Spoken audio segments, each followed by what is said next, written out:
us what libertarian is. I hear that all the time. Let me tell you what libertarian is. Libertarian is someone who says you can be as liberal or as conservative as you want to be. Just don't force others to be like you. Got it. That's what we are all about. We are all about long-term solutions, not short-term solutions. We're all about changing culture, not just changing law. Law, we have to remember something. At the end of almost every single law is a guy or a gal with a gun who will put you in a cage. And if you don't want to go in that cage, he or she is going to kill you. That means you only use law when it really matters, not just because I'm angry, not because I don't like you, not because you should do some activity I think you shouldn't do, or whatever the case may be. It's only for important things like life and liberty and property and things like that. That's when you use violence. That's when you use force. That's what libertarians all about.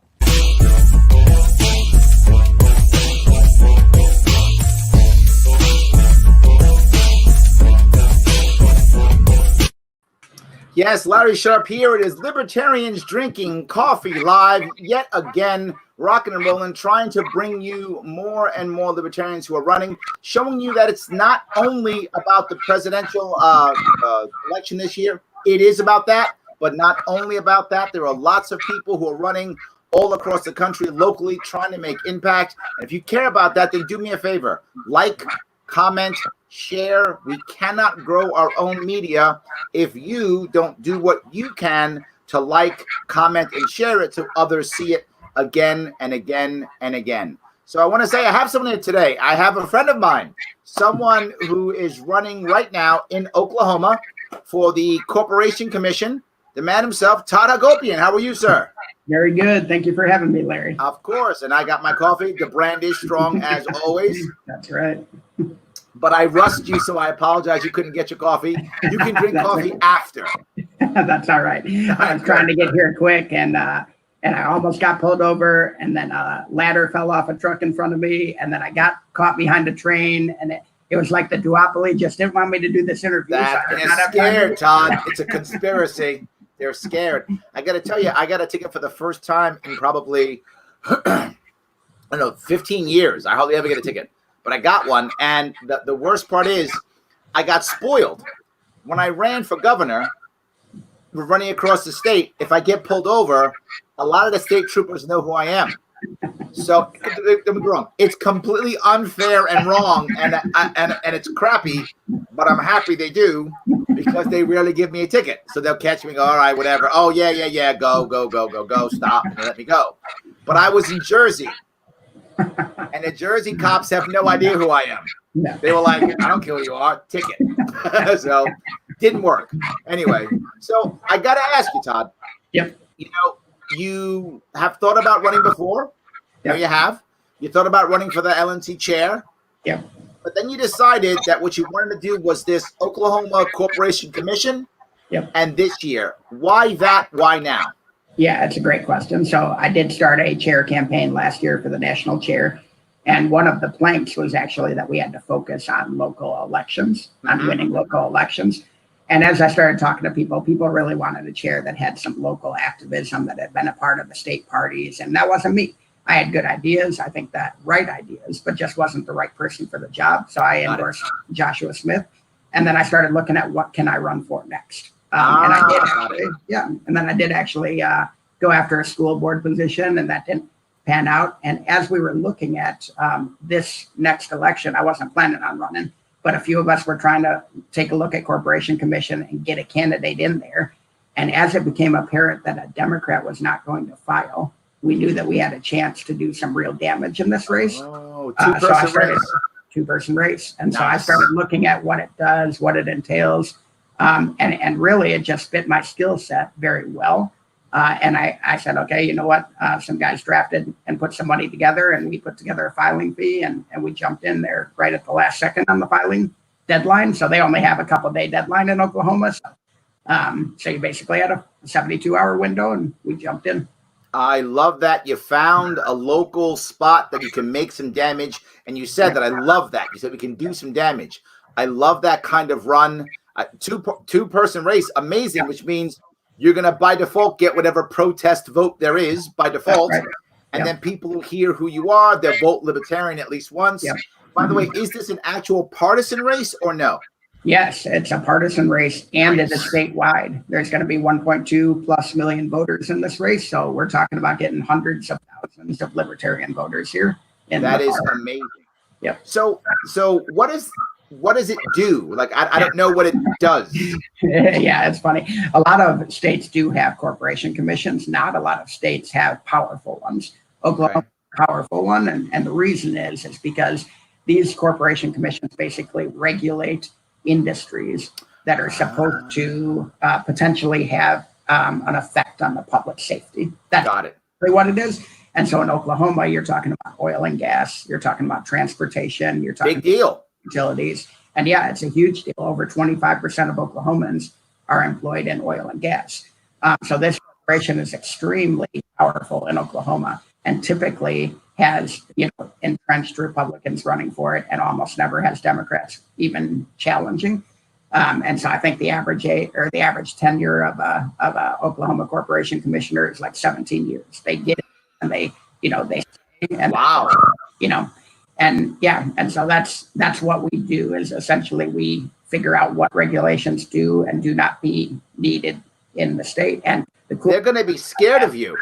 Yeah, exactly. I mean, the coolest part is it's the perfect race for a libertarian to actually do what a libertarian is, right? Right. No regulations. This is a commission that's grown 18% over the last 6 years. I'm not surprised. Only grown 5%, right? So even though the conservatives are in charge, they're growing 3 times as fast as the state.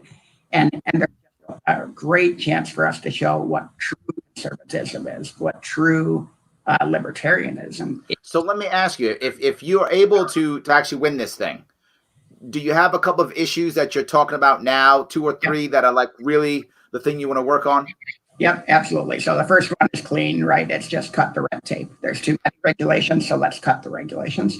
The second one is a little more nuanced, but it's so important, and it is make sure that the Corporation Commission is not picking winners and losers. Yes. So every time a regulation comes in front of us, it doesn't matter if it's the right thing to do or not. It also has to be crafted in a way that it's not advantaging one industry over another or one group of companies over another. So that's right. And then number 3 is clear also, and that's just put Oklahomans back to work. We are going in a bad way here after COVID, with so much of the oil and gas industry falling off.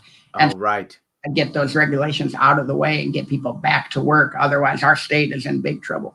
So so for COVID for you, it wasn't just COVID. It was also the dropping gas prices, all of that combined. That had to really hit Oklahoma hard.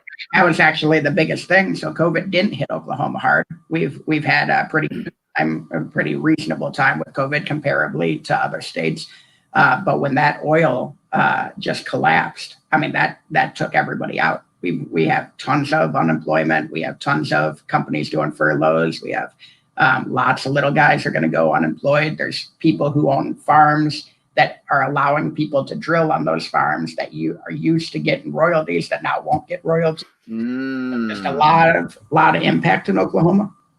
Wow. So, all right. So I guess the hardest part though is when people hear dropping regulations, aren't they going to assume, well, now everyone's going to die? This is horrible, right? Why in the world would I want to do that? How do you pitch to the average Oklahoman that lowering regulations is going to help them get their job back? I think the average American doesn't actually get that. Like, they don't make the connection. Obviously, libertarians do, but I think the average American doesn't.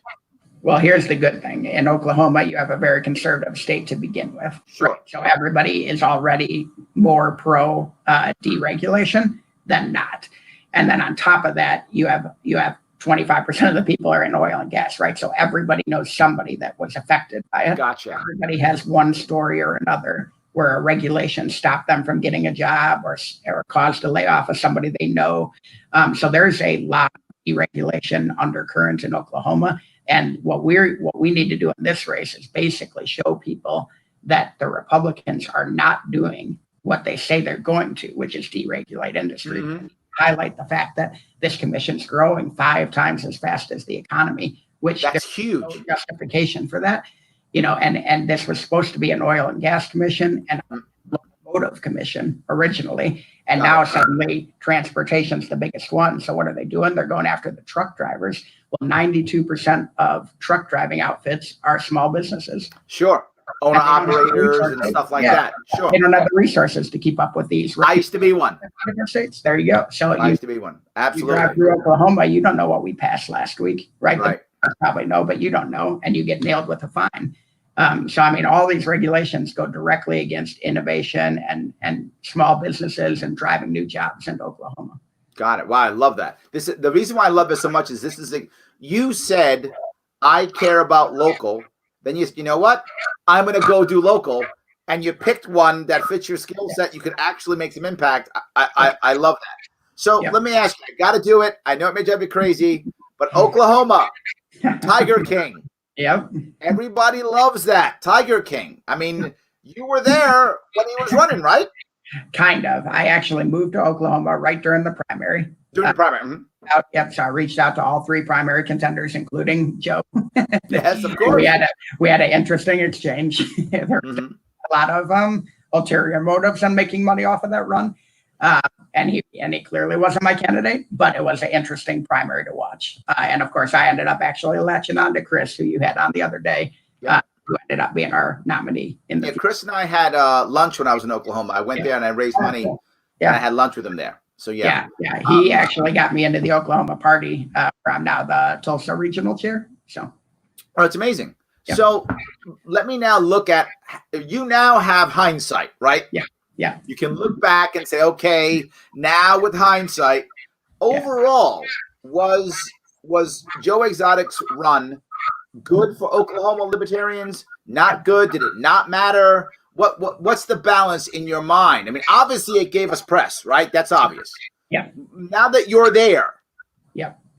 So I think two things I would say. One, people don't realize as much as we think they do that he was a libertarian.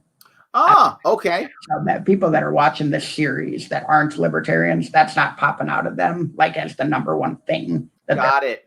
About him. So that's the first thing. It's not the thing that everyone gets out of that. So you're saying it's actually bigger within libertarian circles. It really is. Yeah. Like, no, everybody loves them. Everybody loves the show. That's not what they're taking from the show. Right. Now, that being said, there are some people that do. And do I think that's a positive? Absolutely. It's absolutely a positive because, for example, one of the very first articles that was written on my run was something along the lines of, he's running in Oklahoma, but he's no Tiger King.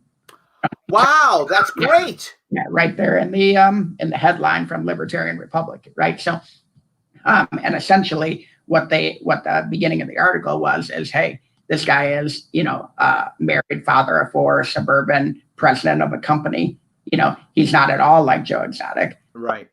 Guess what? We can be in the same party because I don't care how many husbands Joe Exotic has. How many lions he owns, or tigers he owns, and we're in the same party. And even though he, arguably had very few libertarian views, and that can be, set aside, but he arguably had very few libertarian views. He's willing to be in the party, and he's fine to be in the party, and we'll take all the publicity he wants to give us. But the idea is that, we can have somebody like me, we can have somebody like him. We're voting for the same thing, and that's deregulation. So I like that. So overall, it was a positive. If you had to go back, right? If you now, again, having hindsight, you didn't know then. Having hindsight, if you go back in time and talk to Joe before he started running, what advice would you have given him? Or would you have given him any? Or would you just say, you know what, go on, you're fine? Or would you have said, give him some advice? What would you have done? I mean, the very first piece of advice I give any libertarian who wants to run for anything is let's go through the platform line by line, right? It is 100% okay to disagree with portions of the platform, but you need to understand when you're disagreeing. Right. And when you're not. And then be clear about why, right? And how hard you're going to disagree about those. Joe kind of came into the primary and just had his own thing going and his own ideas. And I don't think he ever knew when he was being libertarian and when registered as a libertarian, you know what I mean? And so that could have been better because when he did get pressed, sometimes it looked as though the libertarian, stance was this and it wasn't. So. Got it. I see. Oh, that's good. That's actually good advice. That's good advice. I like that. So, all right. So I'm glad that overall Tiger King was a good thing. I'm very happy because I was concerned. I didn't know how that was going to work. right? Whether it was going to help someone who's, now running in this case down ticket from him. Yeah. Right. Yeah. And then a year or two after. So Yeah. do you have an opinion on him? Do you think he's going to get out? What do you think? I think Donald Trump loves his high profile pardons, and not that he'll do it, but I think that he'll end up he and Stitt will find a way to get him out. Plus, I'm not sure. I think he'll find a way to get out. He's not going to be in there for very long. Do you think he comes back to our party or no? What's your gut tell you? He does. I bet you he does. I think. I got to tell you, I know a lot of people say his views aren't libertarian, and I think some of them aren't. I think that's obvious. But I do think, to give him credit, the closest party to him is probably still libertarian. Yeah, and I'll tell you that probably, and I don't have experience with it, sitting 18 months in a prison will make you a little more justice reform. So. Yes, absolutely right. Exactly. Going through that will probably change. Exactly. So good. All right. So let me ask you now, with that in mind, how do you make impact?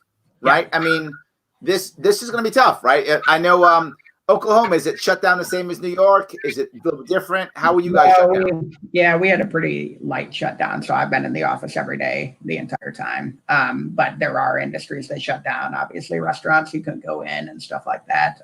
We started opening up a couple of weeks ago in a phased open. And we're pretty much open, I think, by today or next Friday or something like that. Just about everybody's open. Okay. But there's going to be people who are still afraid to come out. Sure. Some people who literally have over 80 or, have a pre-existing condition, they're not going to want to go to events and such. So how do you, this is a statewide race for you, right? Yep. Statewide. Yep. I mean, that means you got to drive for hours, right? Oklahoma is not a tiny state. It's not Rhode Island. Right. So, it's not Alaska, but it's not Rhode Island. So, you've got to get out there and drive around and meet people and all that kind of stuff. How are you going to make impact?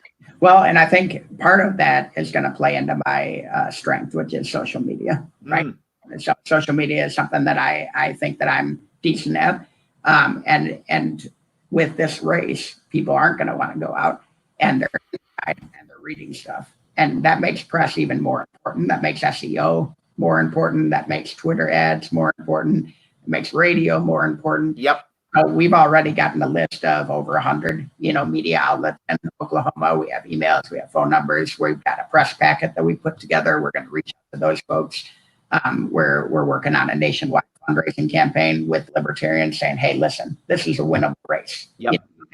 You've always given $25, $50 to races where we're going to get 2 or 3%. This is a winnable race in a year where there's not that many. So come on out, help us out, buy some merch, get some $10 here and there, and let us reach X number of Oklahomans. So for $10, I can reach 2,500 Oklahomans. You know what I mean? So how many Oklahomans can you help me reach?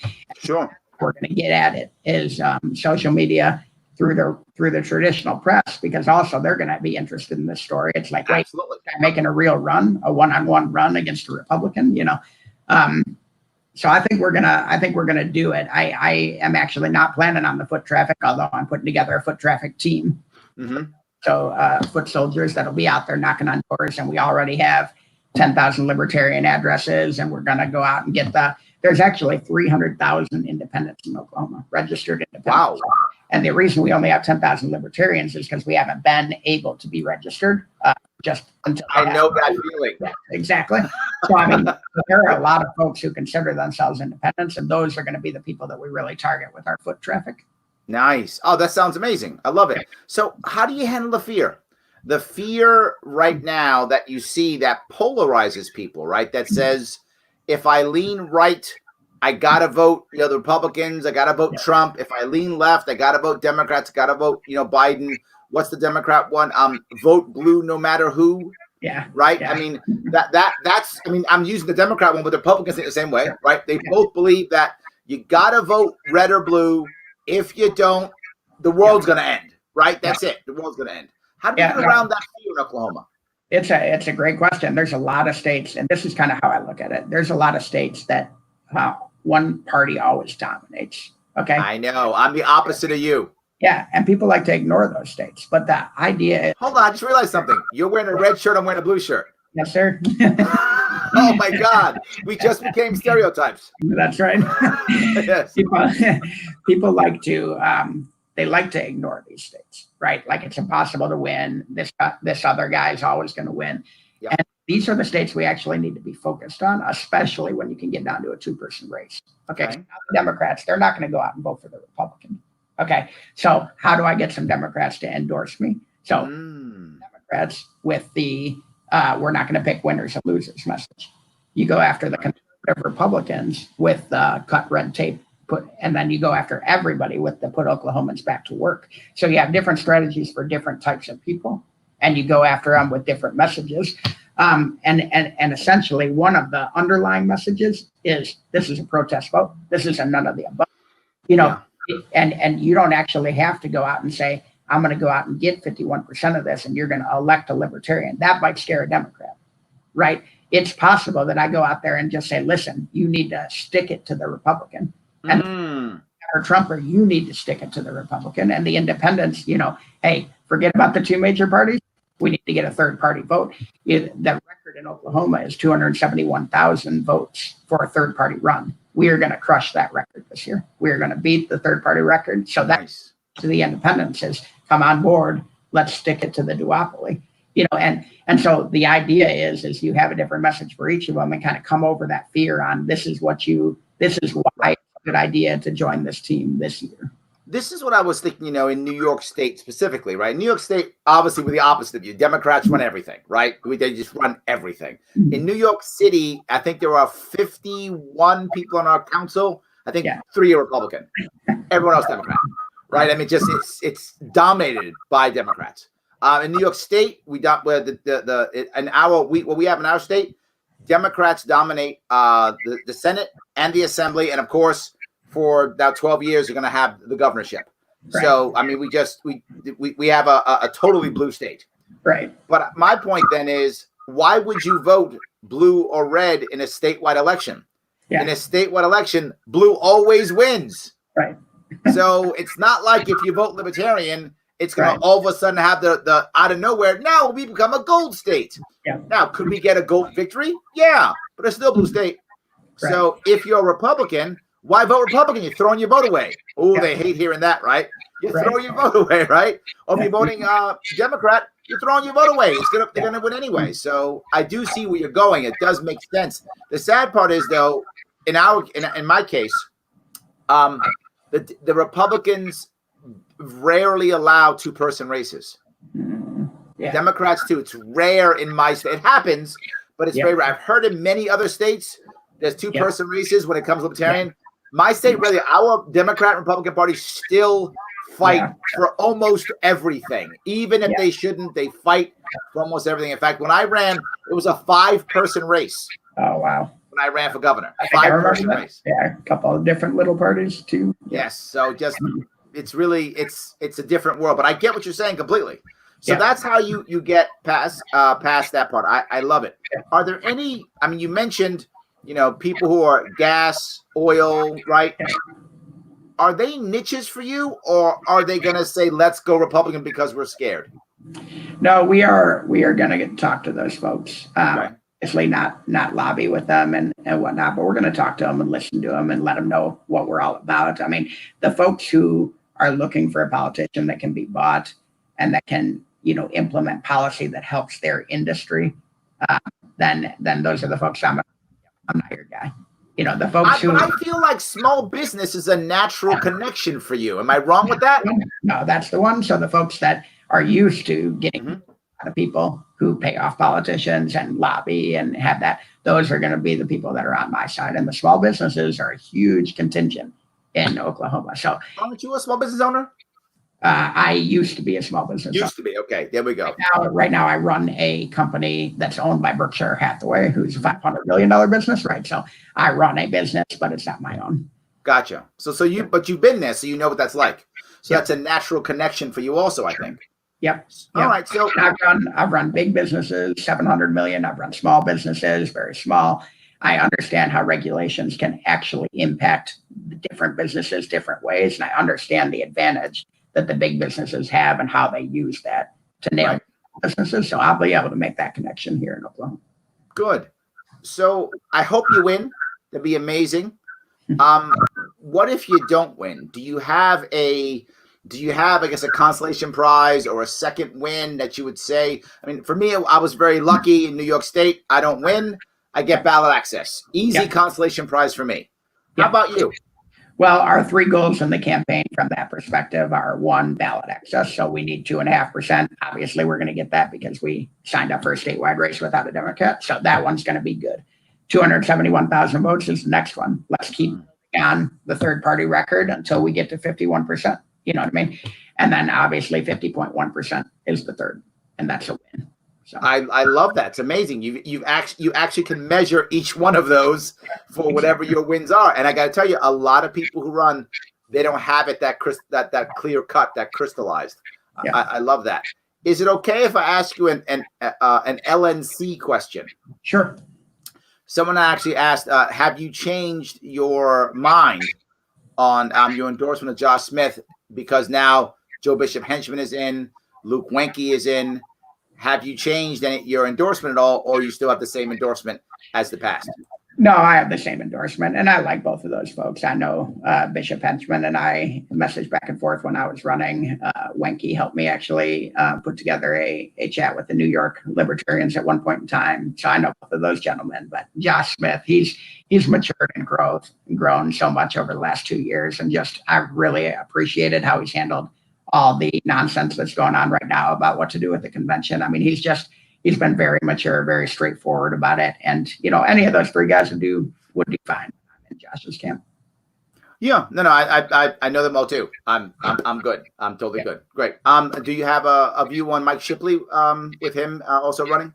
Oh, yeah. I like Mike a lot. We had a debate together. Obviously, he's probably not my cup of tea from a libertarian perspective, but I like Mike a lot. He's done some amazing things at the local level. And I think in one of the debates, they gave me a chance to challenge him with a question. And I said, I'm not going to challenge you. How about you just tell us how you accomplished that? Because that's pretty awesome. You know what I mean? So with that, we need to do more of that, and instead of, hey, you're a crappy candidate, I'm better than you. It's, what, how did you triple your membership? How did you do that? Because if everyone across the country did that, that would be incredible. So let's learn from each other, even if we disagree. This is a thing that I talk about all the time, right? If you notice, but I put a lot of people on my show who, in theory, are running against me, but I still put them on anyway.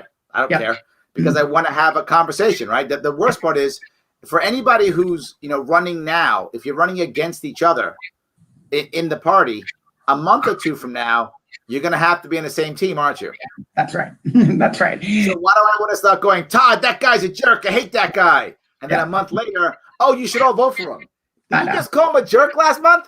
Yeah, but vote for him. We're all on somebody's team, right? And so I've traded back and forth, and we're all on somebody's team. So try and keep it positive. Let's remember. Look at what's happened with Democrats, Republicans, how they become so vitriolic with themselves, right? It's a hard spot to be in for sure. So, all right. So is there anything that you would like to bring up and talk about before we wrap this up? Yeah, no, the only thing that I was thinking about before we got on this call was, and I don't even know if you remember this, Larry, but in 2016, you and I had a phone call, and it was before I even became a member of the Libertarian Party. And first of all, I want to thank you for that, because that was awesome. And then second of all, I just want to say that is how we grow this party. Okay, you, Austin Peterson, Adam Kokesh, all reached out and allowed me to talk to them before I was ever anybody, and even a member, you know what I mean?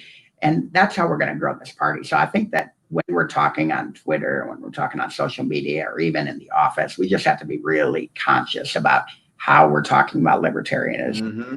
Are we trying to pull people into the party, or at least learn whether they should be in the party, or are we just bashing them over the head? And those single conversations can kind of butterfly effect all the way to, national chair races and statewide wins and things like that down the road. And so I just, first of all, thank you. And then second of all, I want everyone listening to just think about that when they're having their daily interactions, even with other libertarians, but for sure with people who are kind of on the fence and don't know if they want to go in with this party. Well, it's funny you say that. I tried hard after the 2016 VP race to stay involved, and I did. And I took a lot of phone calls, and I did. I talked to a lot of people, and I still do. But that was one of the reasons why I started Sharpe Way, by the way. It was originally last year when I started it, before this happened, I'd go into a studio and I would take phone calls. Yeah. Because so many people wanted to get in the phone with me. I literally couldn't have a job and do that. So I said, you know what? Let me create a place where people can just call me. And then it's a time, it's 2 hours. People wonder why it was a 2-hour show. It was so I can put all my calls in one 2-hour spot. That was the goal behind it, right? Yeah. So I try to get people to just call me, just first come, first serve, 2 hours every Monday night. And that was the whole goal behind it, to make so that I could have more of those calls that you talked about, and that it could still work. I could still do it and still have a job and still support my family and to do all those things. And this is why, by the way, now the Sharpe Way on Monday night is a 2-hour AMA. Okay. People just now texting questions, and I try to go back and forth. So I am still trying to keep it up, because I think you're right. The more we have those one-on-one conversations, the more we connect with the person as an individual, and whatever stereotype that they thought we were or weren't, we're not that. We're actually just another human being, just like they are. That's the connection that I love, that I think a smaller party has. And I hope as we get bigger, I hope we don't lose that. Yeah. My worry is we might. Right. But I hope we don't, which is the reason why I spend so much time, as you know, pumping local. Yeah. Because if we become a party where the only person who matters is the God King at the top, we don't become a party anymore. We become a cult. Yeah. We're no better than them. That's correct. We've got to be to where each local. Now, I tease this all the time, and I say, if you look at going a little off topic, but if you look at the parties over the past 40 years, if you're old enough to remember, there's a big difference between a Trump Republican, a Bush Republican, and a Reagan Republican, and an Obama Democrat, and a Clinton Democrat, and a Carter Democrat. There's a big difference between those, even in the same party, a big difference. Absolutely. And it's because the guy or gal, in this case, only guy at the top, changed. Sure. When the warlord changes, the tribe changes. Yeah. But when it comes to the Libertarian Party, I can call myself king of libertarians if I want to. I'll get laughed off the stage, right? Because we don't have a king, right? We have someone who happens to be at the top of our ticket at this given time. Right. And that's about it. Right? That's all we have. We're not all like, because Gary Johnson ran in 2016. We're not Gary Johnson libertarians. I mean, I am, because I love Gary Johnson. But the vast majority of us are still the same guy or gal that we've always been. Right. So I think it's a strength that we have that I hope we keep. Yeah, me too. Absolutely. All right. So anybody who cares about the man himself, Todd, please support him. Head on over to libertarianinchief.com. He needs volunteers. He needs media, and he needs money. And he's in a winnable race that for sure will make impact, and he might actually win. This is what we want to be talking about. It's important that we're doing this. Todd, thanks for coming. I appreciate you coming out. Thank you, Larry. This was great. Awesome. All right, guys. Thank you. I'll talk to you all very soon.